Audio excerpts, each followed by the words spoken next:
नमस्कार सर्वांना, good morning. आज सकाळी बनवत आहे मूग डाळीचे आणि पालक कोथिंबीरचे थालीपीठ छोटे छोटे अगदी तव्यावरती बनवलेले आहे. तुम्ही बघू शकता. अगदी सोप्या पद्धतीने बनवलेले आहे.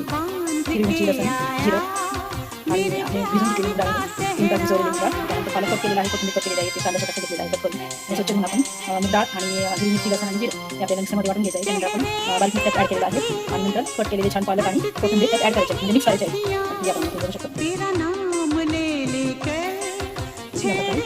आणि तव्यावरती आपण छान तेल असं कसून घ्यायचं आहे आणि छोटे छोटे हाताने असे वड्याच्या खाली आपण थालीपीठ घेतलं आहे, म्हणजे तेल येते बघू शकता.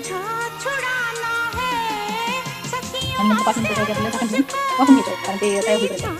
किती छान असे आपले किती छान शिजले आहेत आणि कढी पण केली आहे.